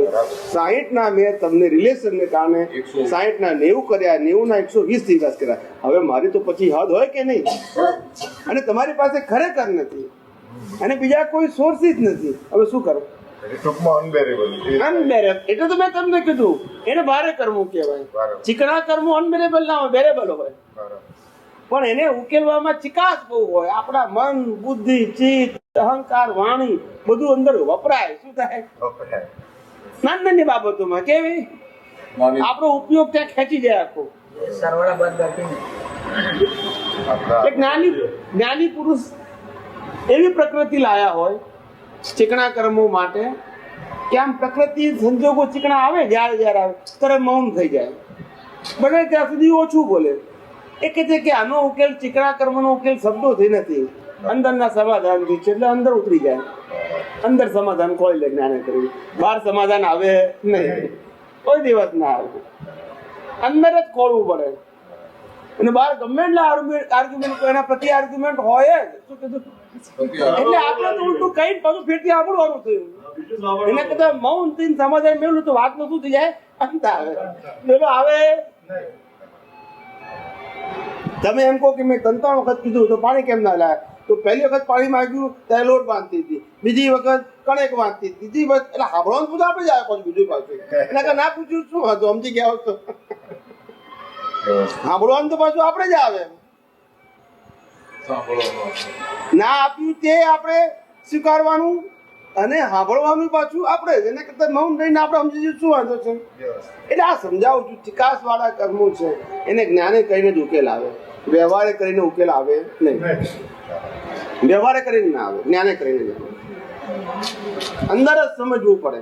એનો બહારથી શબ્દોની રગઝટથી ઉકેલ આવે આપણે જ અંદર સમાધાન જ્ઞાને કરીને ખોલવું પડે. જ્ઞાને કરીને પછી કેવું કે આ ચીકણા કર્મો છે એ આપણા જ કર્મોનો હિસાબ છે અને તે ઉકલી રહ્યો છે. હવે ફેંકતી ના વીટાય માટે હે ભગવાન મને સંભાવે નિકાલ કરવાની શક્તિ આપજો અને સામેવાળાને સદબુદ્ધિ આપજો. બસ કોઈના માટે નેગેટિવ નહીં.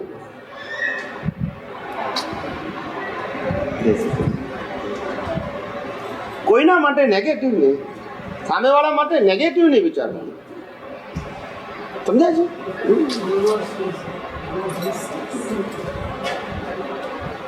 સમજાય છે? બસ એટલે આ તો જેમ જેમ આમાં શું છે, જેટલી તમારી જાગૃતિ વધશે ને અવેરનેસ એટલું જ આ જ્ઞાન કામ કરશે.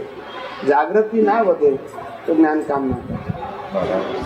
જ્ઞાન એ શબ્દનો સમૂહ નથી, જ્ઞાન એ અનુભૂતિનો સમૂહ છે. શું છે? તમારી પાસે કેટલું નોલેજ છે એ મહત્વનું નથી, તમે કેટલું નોલેજ ડાયજેસ્ટ કર્યું છે, રિયલાઇઝ કર્યું છે એની વેલ્યુ છે. પુસ્તકથી પંડિત થવાય. શું થવાય? ખ્યાલ આવે ને? પુસ્તકથી પરમાત્મા ના થવાય અને પુસ્તકથી પ્રેમ સ્વરૂપ પણ ના થવાય. શું ના થવાય? પ્રેમ એટલે જીવતું જ્ઞાન. પુસ્તક એટલે જીવતું જ્ઞાન નહીં, આંકડાનું કે શબ્દોનું જ્ઞાન કહેવાય. શું કહેવાય? ને પ્રેમ એટલે જીવતું જ્ઞાન અને પરમાત્મા એટલે જીવતા જ છે. તો એના સિવાય જગતમાં કોઈ ચેતન વસ્તુ જ નથી. એ નથી તો જગતમાં ચેતન જ નથી, જડ જ છે બધું. એ છે તો ચેતન છે અને ચેતન છે તો લાગણી પ્રેમ આ બધું છે. એ ના હોય તો પ્રેમ જડને કેવી રીતે હોઈ શકે? એમાં લાગણી પ્રેમ નથી પણ એની હાજરીથી પ્રકૃતિમાં લાગણી પ્રેમ વ્યક્ત થાય છે. નહીતર એક ખુરશી એક ટેબલને પ્રેમ કરી શકે? લાગણી વ્યક્ત કરી શકે? ના કરી શકે. જીવતા હોય તો કરી શકે ને. મેન વસ્તુ આ છે. બીજું આપણે આપણા જીવનની અંદર એવો એફર્ટ ના કરવો અમુક એજ પછી, જ્યાં બાળકો નાના હોય તે સબ્જેક્ટ જુદો છે, પછી કે મારે સામેવાળી વ્યક્તિને સુધારવી જ છે એવું નક્કી ના કરવું, સદભાવ ના કરવી અને કઈ છૂટવું. શું કરવું? પહેલું કઈ છૂટવું અને પછી સદભાવ ના કરવી એટલે પ્રાર્થના કરવી. પછી આ ધાર્યું કરવાનું બહુ હોય છે. તો એટલે એ બધું આ બધું ધાર્યું કરવું, ધાર્યું કરાવડાવવું એ બધી વૃત્તિઓ જે છે ને એ બધી માલિકી ભાવમાં જાય છે. શેમાં જાય છે? માલિકી ભાવ. પછી આપણને ભયંકર પ્રકારનું મોહ રાગ ઉત્પન્ન કરનારું છે. એ રાગ પાછું દ્વેષમાં કન્વર્ટ થાય છે. રાગ દ્વેષમાં જ કન્વર્ટ થાય. શું થાય? જે રાગ છે, મેં એક ભાઈને વર્ષો પહેલા કહેલું સત્સંગમાં, મેં કહ્યું તમે એનાલિસિસ કરજો, સૌથી સારામાં સારા વિચારો તમને કોના માટે આવ્યા? તો કે પતિ હોય તો પત્ની માટે, પત્ની હોય તો પતિ માટે, બાળકો માટે સારામાં સારા વિચારો. લોકો ખરાબમાં ખરાબ વિચારો પણ તો એના માટે પડોશી માટે ખરાબ વિચારો પણ એક્સ્ટ્રીમ ના આવ્યા હોય, તેમ સારા પણ એક્સ્ટ્રીમ ના આવ્યા હોય. અહીંયા ખરાબમાં ખરાબ એ આવે. એનું કારણ શું? કે જ્યાં હતી રાગ ત્યાં હતી આ દ્વંદ્વ ગુણ છે. ધાર્યું થયું તો રાગ, પણ ધાર્યું ના થયું તો રાગ. જયારે એમ લાગે થતું જયારે રીચ પોઈન્ટ આવી ગયો રાગનો, પછી ત્યાં ના થયું એટલે દ્વેષમાં જ આવી જશે.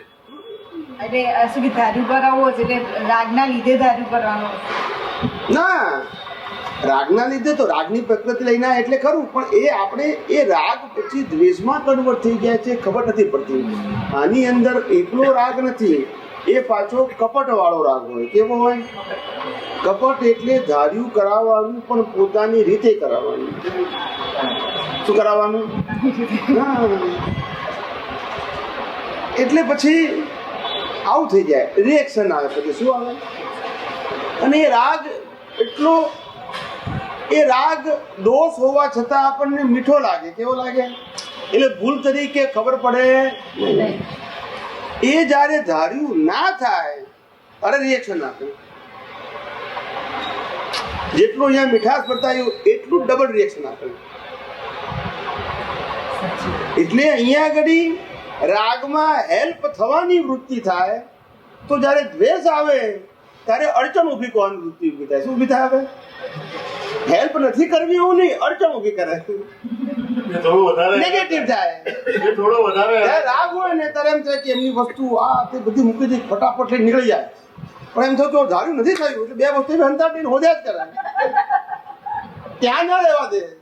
આ રિએક્શન કહેવાય. શું કહેવાય? આ રાગનું રિએક્શન શું થઈ ગયું? દ્વેષ થઈ ગયું. એટલે જ્ઞાનીઓ કે છે રાગ દ્વેષ બે બંધન કરતા છે. શું કીધું? આપણે જડ થવાનું નથી, પણ જાણવું કે આ વ્યવહાર છે ને વ્યવહારમાં આપણી ફરજ છે તો બજાવવાનું વાંધો નહીં, પણ રાગને પણ ઓળખતા શીખો અને દ્વેષને ઓળખતા શીખો. અને ત્યાં બે જગ્યાએ સંસાર છે. માટે શું કીધું? રાગમાંય સંસાર છે અને દ્વેષમાંય સંસાર છે, અને રાગ જ દ્વેષમાં કન્વર્ટ થાય છે. હવે આમાં સમજણ હાજર રહે અને સારું વિચાર્યું હોય. હવે એ પ્રમાણે ન બી થયું તો એ વખતે ઓન ધી સ્પોટ એ હાજર થાય, વ્યવસ્થિતનું થાય છે. મારું નથી થતું, જાગૃતિ રહે ને એના પ્રત્યેની કોઈ લાળ પણ ન ચાલે જેમ કરીને, તો એ પછી એ રાગથી અલગ થયું ગણાય ને. કારણ કે ત્યાં એ આપણે ઓન ધ સ્પોટ પ્રકૃતિથી છૂટો પડવાનો એ રસ્તો સરસ છે, આપણે એમાં ના કહેતા નથી. બરાબર છે. પણ એક વાર એ પ્રકૃતિમાં રહેલો જે રાગ છે ડીલિંગમાં, એ રાગને આપણે ઓળખી લેવો કે જેથી આપણને ખબર પડે કે આને દોષ કહેવાય. બરાબર. અને ગુણ ના કહેવાય. ધાર્યું ના થયું તો અંદરમાંથી કોઈ દુર્ભાવ નથી આવતો, તો કોઈ પ્રકારનો વિકલ્પ પણ નથી આવતો, તો વ્યવસ્થિતનું જ હોય. અને એ જાગૃતિ ને એ સમજણ એ વખતે રિએક્શન ના આવતું હોય તો વાંધો નહીં, તો ખાલી જાણો. એ પછી ત્યાં આગળ એ પછી હૂંફ લેવાની વૃત્તિ પણ આખી એ થઈ ને પછી એના પ્રત્યેનો નિર્મળ પ્રેમ જેવું ગણાય કે પછી રાગ જ ગણાય? એમ કહેવાનું. નિર્મળ પ્રેમ કોને કહેવાય? કે જે વધઘટ ના થાય. બરાબર છે. કોઈ પણ પરિસ્થિતિની અંદરમાં વધઘટ ના થાય. વ્યક્ત થવામાં વધઘટ દેખાય. શેમાં દેખાય? વ્યક્ત થવામાં વધઘટ દેખાય, પણ દ્રષ્ટિમાં વધઘટ ના હોય. એક જ સેન્ટર પોઈન્ટ, માત્ર હિત જોવાનું, માત્ર હિત. રિએક્શનમાં નેગેટિવિટી ના આવે. બરાબર છે. પોતાનું ધાર્યું ના થાય તો નેગેટિવિટી ના કઈ વાત નહીં, આ દિવસ તો કાલે બરાબર છે, પણ રિએક્શન તો કોઈ નેગેટિવ ના આવે. હિત જોતા હોય, હિત જોતા સેન્ટર પોઈન્ટ એનું હિત હોય. શું છે? બરાબર છે. અને પેલું જે રાગ છે એ ધાર્યું કરાવવાનો હોવાથી ના થાય એટલે દ્વેષમાં કન્વર્ટ થઈ જાય છે. અહીંયા રાગ નથી, અહીંયા સેન્ટરમાં હિત છે. શું છે? દ્વેષ થાય ત્યારે જ ખબર પડે ને. રાગ તો કારણ કે આવે જ ને, ના પડે. રાગના પાયા ઉપર જ તો દ્વેષ છે ને. એટલે દારૂ થઈ ગયું એ ટાઈમ તો ખબર ના પડે, એ વખતે ખબર ના પડે ને, પછી ખબર પડે. એક મિનિટ કહું સાહેબ, આ દાદા ભગવાને જે આપણને અત્યારે જે જ્ઞાન આપ્યું એમાં એમ કે છે કે તમને વિત દેશ બનાયા, બરાબર? તો એનો જરા ફોડ પાડો ને. એટલે હવે વિત દેશ એટલે આપણે હવે આ બધી જે આપણે જે અત્યારે વાત કરી આ બધા પ્રસંગોમાં ધારો કે જુદાપણાની જાગૃતિ હોય તો પછી ખાલી જાણવાનું જ છે, તો કંઈ કરવાનું છે નહીં, કઈ અંદર ઉતારવાનું નથી. પણ આ વિત દેશ થયા એટલે એ કઈ અપેક્ષા છે? મિત દ્વેષ થયા એટલે શું છે કે કોઈ પણ વ્યક્તિ માટેનો જે દ્વેષ ભાવ જે છે એ દ્વેષ ભાવનું કારણ કરતાપણું શું હતું? કરતાપણું એ મુખ્ય વસ્તુ હતું. અને બીજી વસ્તુ આવે માલિકીપણું. આ જે હતું તે જ્ઞાની પુરુષે કાઢ્યું, હું અને મારું. હું ને મારું કારીગર. હું એટલે માલિકી પણ છું ને મારું એ કરતા પણ છું. શું છે? હું ને મારું. એ જે છે જ્ઞાની પુરુષે કાઢ્યું છે. મારું એટલે મેં કર્યું, એને કર્યું, હું કરું છું, તે કરે છે, તેઓ કરે છે, એ આખું કરતા પણ એ જ્ઞાની પુરુષે કાઢ્યું. એટલે શું કે નામ અને નામની સર્વ માયા આ પ્રગટ પ્રભુ પરમાત્મા સ્વરૂપ પ્રભુના શ્રી ચરણોમાં નામ અને નામની માયા. નામ અને નામની માયા બસ બોલો. નામની માયા ત્યાં જ માલિકીને કરતા પણ હોય ને. નામની માયા બસ. આપણે આપણા અહીંયા આપણા સોસાયટીની બહાર ઊભા હોય અને બીજે 15-20 ફૂટ દૂર બીજા બે ભાઈઓ બંધુ ઊભા હોય આપણી સોસાયટીના જ, ને આપણું નામ ચંદુભાઈ હોય અને પછી બે જણા વાત કરતા હોય કે જવા દો ને ચંદુભાઈ તો આવા છે કે છે. આપણે દૂરથી થોડું થોડું સાંભળ્યું, નામ બરાબર સાંભળ્યું, પણ બાકી જે પરફેક્ટ ના સાંભળ્યું પણ એ નેગેટિવ બોલ્યા એટલું આપણે સાંભળ્યું તો અસર થાય કે નહીં? પછી આપણે આમ હિંમત વાળા હોય ને તો પાછા થોડી વાર પછી પાછળ છે ભાઈ મેં તમારું શું બગાડ્યું છે કે ચંદુભાઈ તમે નહીં એટલે સામીન સોસાયટીમાં રહે છે એની વાત કરીએ તો કે તો બરાબર છે. સમજાય છે? એટલે નામ અને નામની માયા અસર થયા વગર રહેતી નથી. ખાલી નામ બોલે તો અસર થઈ, પછી ભલે આપણે ના હોય પણ નામ તો આપણું છે ને. માલિકી ભાવ શું કીધું? આવું છે. હવે ધારો કે ખુલાસો ના કર્યો હોય તો કેવું ચિત્રી નાખીએ આપણે? એના માટે કેટલું ઊંધું ચિત્રીકાર. એ તો કહું છું એ મોટામાં મોટું નુકસાન એને જ્ઞાનીઓએ આર્ત ધ્યાન કર્યું. કયું ધ્યાન? જે પોતાને પીડા કરે. શું કરે? અને રૌદ્ર ધ્યાન એટલે પોતાને પીડા કરે અને એટલે આર્ત ધ્યાનનું ફળ એ જ્ઞાની પુરુષે જનાવર ગતિ કીધું અને રૌદ્ર ધ્યાનનું ફળ નર્ક ગતિ કીધું. સમજાય છે? ધર્મ ધ્યાનનું ફળ દેવ ગતિ અથવા ઊંચા પ્રકારનું મનુષ્ય ગતિ અને શુક્લ ધ્યાનનું ફળ મોક્ષ. આપણે જે જોઈએ શુક્લ ધ્યાનમાં જ ગયું કેવાય. છૂટા થઈને જોઈએ શુક્લ ધ્યાન. શુક્લ ધ્યાન આપણે પ્રકૃતિના આખો દિવસ જે હરતા ભરતા ખાતા પીતા જે અલગ અલગ જોતા હોઈએ તો એ શુક્લ ધ્યાનમાં જ ગયું કેવાય.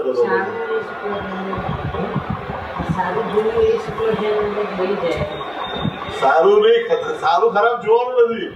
આપણે એનાથી જુદા છે. આપણે તો એ જ જાગૃતિ હોવી જોઈએ. પ્રકૃતિ ખરાબ કરે તોય આપણે જોવાનું નથી, પ્રકૃતિ સારા કરે તોય જોવાનું નથી. એવું જ ને ટૂંકમાં છૂટાપણું.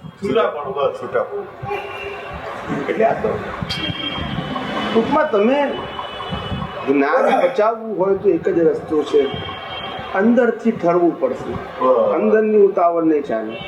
અંદર તો કેમ કરીને આ મારે આખું આ વિજ્ઞાન જેમ છે તેમ સિદ્ધાંતિક સમજવું છે. કેવું? શ્રદ્ધાથી નહીં, સિદ્ધાંતથી. અને એની સમજણ ફીટ થાય એટલી દ્રષ્ટિમાં એનો ઉપયોગ કરી અને મુક્તતાનો અનુભવ કરવો છે. શું કરવું છે? પણ કેવી રીતે ભગવાન થાય? તો કે મારી પ્રકૃતિની અંદર રાગ હોય તો પણ ભગવાન એને ઓળખી શકું, દ્વેષ હોય તો પણ ભગવાન ઓળખી શકું. કોઈ પણ વ્યક્તિ કયા આશયથી બોલે છે, હું આ ફાઇલ નંબર 1 કયા આશયથી બોલે છે એ મને દેખાય કે આ આશય માત્ર સંસારી છે, એમાં આત્મહેતુનું કોઈ કારણ નથી. એ બધી ભૂલો કહેવાય. શું કહેવાય? માત્ર સંસાર હેતુ વાળી દ્રષ્ટિ એ ભૂલો કહેવાય. ભલે આશય નીકળતો છે પણ આપણને સમજાવવું જોઈએ કે આ ક્રિયા પાછળનું જે આશય પરિણામ સ્વરૂપે છે પણ એ કેવો છે? માત્ર સંસાર હેતુ છે. હવે મારે જવું છે ક્યાં કરી? મોક્ષ માટે આ આશય હવે હોવો જોઈએ. માત્ર જાણો તો કરી શકો ને, પણ જાણો નહીં તો એટલા માટે જાણો. જાણવાનું એટલે એક્સપર્ટ થવા માટે નહીં. શું છે? એક્સપર્ટ થવા માટે નહીં, તમને સમજાવવું જોઈએ આ પ્રકૃતિના બધા જે ફેસીસ છે એમાં કેવા કેવા પ્રકારના અંદર ડિઝાઇનનો પરિચય કે જે ડિઝાઇનના આધારે આપણી આ સંસારની માયાજાળ ઊભી થઈ ગઈ. એમને એમ થઈ રાતોરાત થઈ નથી. બધે જ ઠેકાણે આપણી સિગ્નેચર છે. શું છે? તે જ રિઝલ્ટ રૂપે આવે છે. એ ક્યાં રાગથી સહી થઈ ગયો હોય, ક્યાં દ્વેષથી સહી થઈ ગયો. હું કોઈના માટે નેગેટિવ વિચારું તે પણ સિગ્નેચર છે, કારણ કે વ્યક્તિ સેન્ટરમાં છે અને કરતાપણાથી જોઉં છું. એમ સેમ સારું કર્યું હોય તો એ વ્યક્તિ સેન્ટરમાં છે અને કરતાપણે જોઉં છું એટલે રાગ થાય છે. એટલે રાગ ને દ્વેષ બંનેમાં સેન્ટરમાં કરતાપણી દ્રષ્ટિ હોવાથી અને વ્યક્તિ સેન્ટરમાં હોવાથી આપણી સહી થઈ જાય છે કે આ બરાબર છે અથવા તો આ બરાબર નથી. અને સિગ્નેચર જે છે એ રિઝલ્ટ રૂપે પછી બીજા અવતારમાં આવે છે. સમજાય છે? કારણ કે રાગથી પણ બંધાયો તો ભોગવવું પડશે, દ્વેષથી પણ બંધાયો તો ભોગવવું. સિગ્નેચર કોઈના માટે ગમે એટલું ખરાબ કર્યું હોય આપણું, આપણે સિગ્નેચર ના કરવું. ભગવાનને કેવું, ભગવાન આટલું બધું મારું ખરાબ કર્યું, એ માણસે નુકસાન કર્યું, ભગવાન પણ એ કરતા નથી. ભગવાન મારું જ્ઞાન, મારું દર્શન એવું કહે છે સિદ્ધાંતથી કે આ જગતમાં કોઈ પણ વ્યક્તિ સૈદ્ધાંતિક રીતે સ્વતંત્ર કરતા નથી. છતાંય મને બુદ્ધિએ કહીને કરતા દેખાય છે. એ મારી અજ્ઞાનતાનું કારણ છે. પણ મારું જ્ઞાન સ્પષ્ટ કે છે, સિદ્ધાંત સ્પષ્ટ કે છે કે કોઈ જીવ સ્વતંત્ર કરતા નથી. અને છતાંય મારે જે ભોગવટો આવ્યો છે મારા ઉદય કર્મને આધીન છે. માટે મને સમભાવે નિકાલ કરવાની શક્તિ આપો અને એને સદબુદ્ધિ આપો. બસ આવું એનાલિસિસ કરી નાખવાનું. એટલું હાઈ લેવલ આ એનાલિસિસ બધું. આને જ્ઞાની પુરુષોએ જ્ઞાનચર્યા કહી. શું કહી? જ્ઞાનચર્યા એટલે હું શુદ્ધાત્મા છું. એ ચર્યા નહીં, તમારી પ્રકૃતિને ઓળખી અને ડાયલ્યુટ કરતા, ઓગાળતા છે એ ચર્યા કહેવાય. ચર્યા એ એક્શન નથી, ચર્યા એ જ્ઞાનને ફરવું છે. શું છે? એનાલિસિસ કરવાનું. ક્રિયા દેહને ફરવું તે નથી. એટલે અંદર એનાલિસિસ ચાલ્યા કરતું હોય. એનાલિસિસ અને એનાલિસિસ નો મોડ પછી આત્માલક્ષી હોય. કયો હોય? પ્રકૃતિલક્ષી ના હોય. પ્રકૃતિના સારા ગુણોને એચીવ કરવા છે તે ગોલ નથી. પ્રકૃતિને આઈડેન્ટિફાય કરી અને પ્રકૃતિથી મુક્ત થવું છે. પછી સારી ખરાબ બે. એચીવમેન્ટ પ્રકૃતિ નથી, એચીવમેન્ટ પરમાત્મા છે. શું છે? સમર્થ પુરુષ કે જ્ઞાની પુરુષ માટે જે રાગ દ્રષ્ટિ હોય ત્યાં કેવું હોવું બધા? એ રાગ અમુક તબક્કા સુધી સારો, આપણે પરિપક્વ થવા સુધી. ક્યાં સુધી? પછી આગળ વધવું હોય. પરિપક્વ એટલે આ બધી વસ્તુનો બેઝ આપણે બુદ્ધિએ કરીને, સમજણે કરીને, સિદ્ધાંતે કરીને એકવાર બરાબર ફિટ થઈ ગયો પછી એ રાગથી મુક્ત થવાનું. શું થવાનું?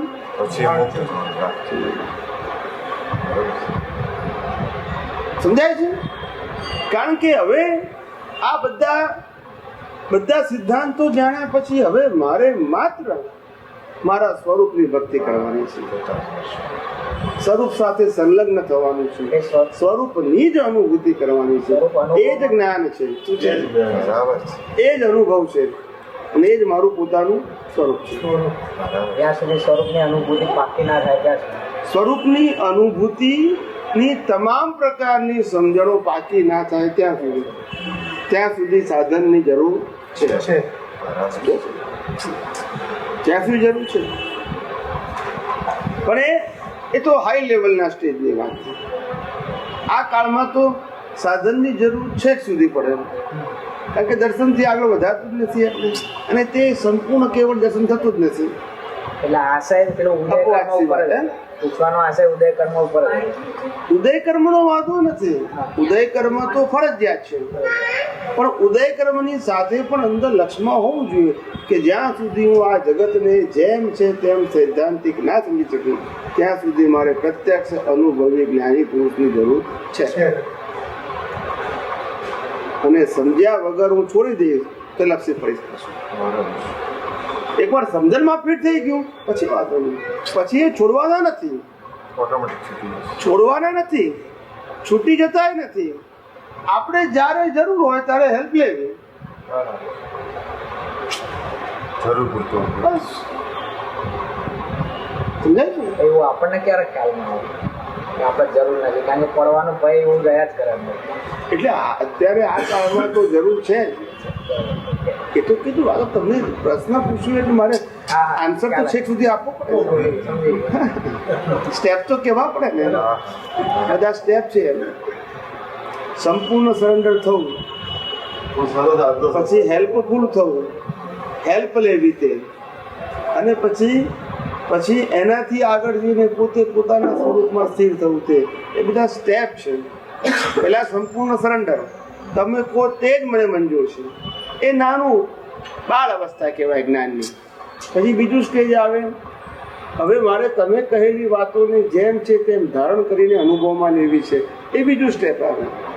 અને હવે બધું મને ધારણ થઈ ગયું, સમજમાં આવી ગયું, સિદ્ધાંત પી થઈ ગયા. હવે મારે એ સિદ્ધાંતના આધારે આ જગતના સંજોગોથી, સ્થૂળતમથી સૂક્ષ્મતમ સમજેલા સંજોગોથી ઓળખી અને મુક્ત, એનાથી જુદા રહી અને આત્માના ગુણોની ભજના તરફ આગળ વધવું છે. એટલે સ્ટેપ છે, પણ શું છે? સ્ટેપ છે, વિકાસના. 3 સ્ટેપ કીધા. 3ના પછી સેમી ફાટા હોય, પણ બેઝિક 3 કીધા.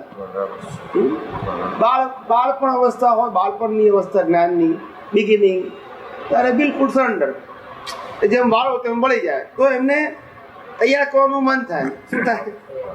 વાળો તેમ ના વળે તો શું થાય? પછી જ્ઞાની છોડી દે. શું કરે? છોડી.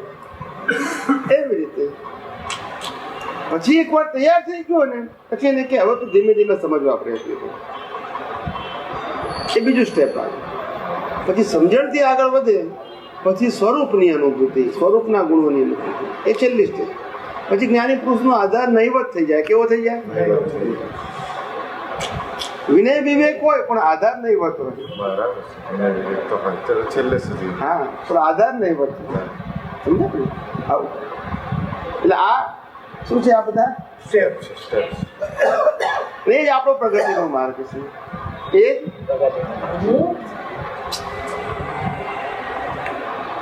સમજાય છે? બધું કામ લાગશે. આજે બધા પોઈન્ટ બહુ સરસ નીકળ્યા. હું કહું જ્ઞાન ધીમે ધીમે ધીમે ધીમે પણ ડાયજેસ્ટ કરજો.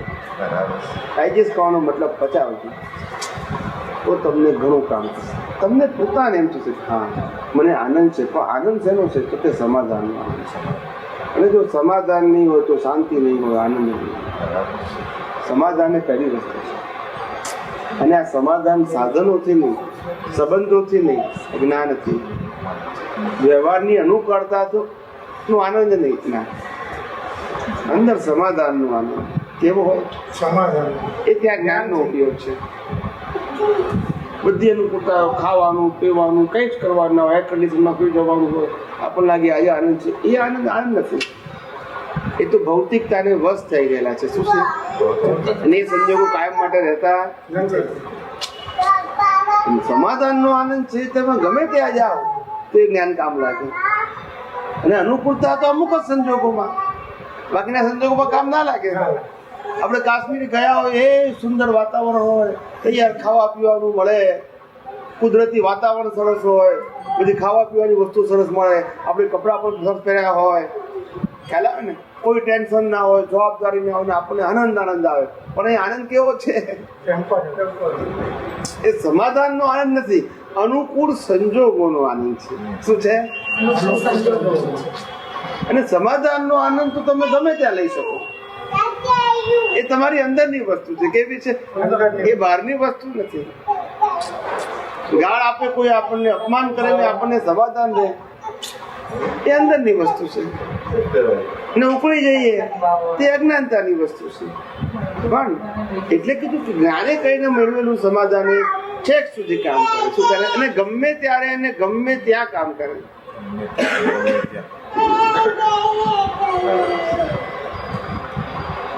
એટલે જ્ઞાની પુરુષ જે આધારિત નહીં થવાનું કહે છે અને આધારિત થવાનું કહે છે, તે આ રીતે. આધારિત થવું તો જ્ઞાન ના થવું, ને આધારિત ના થવું તો કે પ્રકૃતિ અને સ્થૂળ સંજોગોના આધારિત ના થવું, એની હેલ્પ લેવી. શું લેવી? આધારિત. આ ના હોય તો મારું શું થશે એવું ના થવું જોઈએ. બરાબર. એટલા બધા હેન્ડીકેપ થવાનું હેલ્પ લઈએ જરૂર. શું કીધું? પણ કાલે ના મળે તો શું થાય એવું ના થવું. એવું વિકલ્પ ના આવે. બરાબર. એટલા આપણે એટલે એક જ્ઞાનના આધારે. એક જ્ઞાનના સમજાય છે. ચલો પ્રાર્થના કરીએ. સમાજ્ઞા માગ્યા. હે અંતર્યામી પરમાત્મા, હે અંતર્યામી પરમાત્મા, આપ દરેક જીવ માત્રમાં બિરાજમાન છો. આપ દરેક જીવ માત્રમાં બિરાજમાન છો. તેમજ મારામાં પણ બિરાજેલા છો. તેમજ મારામાં પણ બિરાજેલા છો. આપનું સ્વરૂપ, આપનું સ્વરૂપ તે જ મારું સ્વરૂપ છે. તે જ મારું સ્વરૂપ છે. મારું સ્વરૂપ, મારું સ્વરૂપ શુદ્ધાત્મા છે. શુદ્ધ આત્મા છે. હે શુદ્ધાત્મા ભગવાન, હે શુદ્ધાત્મા ભગવાન, હું આપને અભેદ ભાવે, હું આપને અભેદ ભાવે અત્યંત ભક્તિપૂર્વક, અત્યંત ભક્તિપૂર્વક નમસ્કાર કરું છું. નમસ્કાર કરું છું. અજ્ઞાનતાએ કરીને, અજ્ઞાનતાએ કરીને, અજાગૃતિએ કરીને, અજાગૃતિએ કરીને, મારાથી જે કંઈ પણ દોષો થયા છે મારાથી જે કંઈ પણ દોષો થયા અને છે થાય છે અને થાય છે તે સર્વ દોષોને તે સર્વ દોષોને આપની સમક્ષ આપની સમક્ષ જાહેર કરું છું. જાહેર કરું છું. તેનો હૃદયપૂર્વક, તેનો હૃદયપૂર્વક ખૂબ પસ્તાવો કરું છું. ખૂબ પસ્તાવો કરું છું. અને આપની પાસે અને આપની પાસે ક્ષમા પ્રાર્થું છું. ક્ષમા પ્રાર્થું છું. હે પ્રભુ, મને ક્ષમા કરો, ક્ષમા કરો, ક્ષમા કરો. મને ક્ષમા કરો, ક્ષમા કરો, ક્ષમા કરો. અને ફરીથી આવા દોષો અને ફરીથી આવા દોષો ક્યારે પણ ન કરું ક્યારે પણ ન કરું એવી આપ મને શક્તિ આપો.